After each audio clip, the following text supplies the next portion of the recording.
Bağışlayan ve mehriban Allah'ın adıyla. Əziz müsəlmanlar. Abbasilər xilafətinin ən parlaq dövrü sayılan Harun Ər-Rəşid dönəmi, eyni zamanda Əhl-i Beyt əleyhissalama qarşı aparılan sistematik təqiblərin də pik nöqtəsi idi.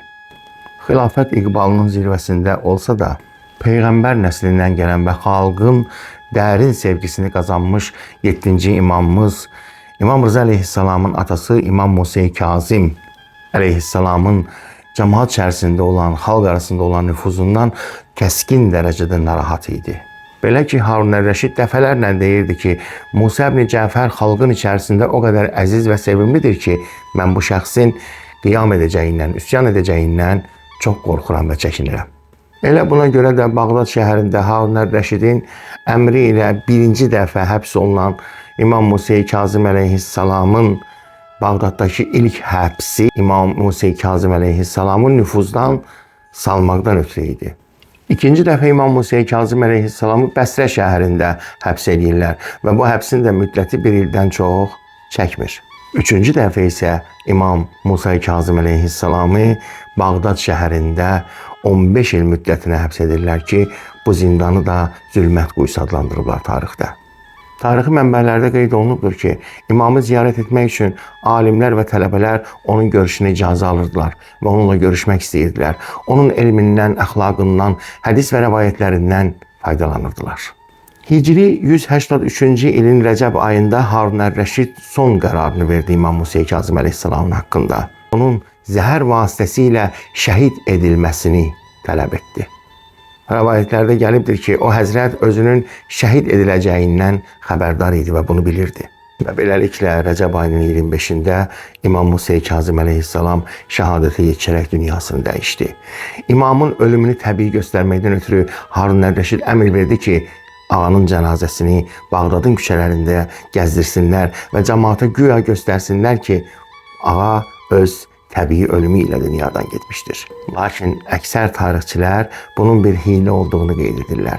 Belə ki, imamın cavan yaşında dünyasını dəyişməsi və ölməmişdən 3 gün əvvəl zəhərə xas olan əzab-əziyyətlə dünyadan getməsi təbii ölümün versiyasını tamamilə aradan aparıb. İmam Musa Kazım əleyhissalamın cənazəsi Bağdad şəhərinin şimalında Qureyşilər qəbristanlığında dəfn edildi.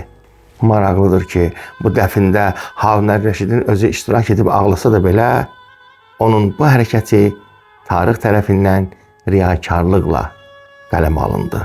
Zaman keçdikcə bu məzar möminlər tərəfindən Kazimiyyə deyə adlandırıldı. Allah'tan arzum budur ki, zindanlarda nahaqdan yatanlarımızı İmam Musa Kazım əleyhissalama xatir tezliklə işlərinə fərəc versin. İmam Kazım əleyhissalamın şəhadəti Əhl-i Beyt əleyhissalama qarşı siyasətin daha da şiddətlənməsinə təsir göstərdi, səbəb oldu. Lakin eyni zamanda Şiə cəmiyyətində təqiyyə prinsipinin daha da möhkəmlənməsini gətirib çıxardı. Deyək ki, İmam Kazım əleyhissalamın zindan illəri Şiənin əqidəsində zülmə qarşı səbr anlayışının ən parlaq nümunəsinə çevrildi. Onun həyatı sonraki nəsillər üçün səbr simvoluna çevrildi. Beləliklə İmam Musa Kazım əleyhissalam fiziki olaraq zindanda məhbus olsa da mənəvi olaraq bütün qəlblərdə hakim idi. Onun şəhadəti hakimiyyətin qısa ömürlü, haqqın isə əbədi olduğunu bir daha təsdiqlədi. Belə ki, səbr barəsində özü belə buyurmuşdur. Səbr etmək imanın başıdır. Elm onun gözü, təvazükarlıq isə səbrin ayağıdır. Kim səbr edərsə, Allah onun qəlbinə haqqın sirlərini bir-bir açar inşallah. Allah bizi iradə və səbir sahiblərindən qərar versin. Amin.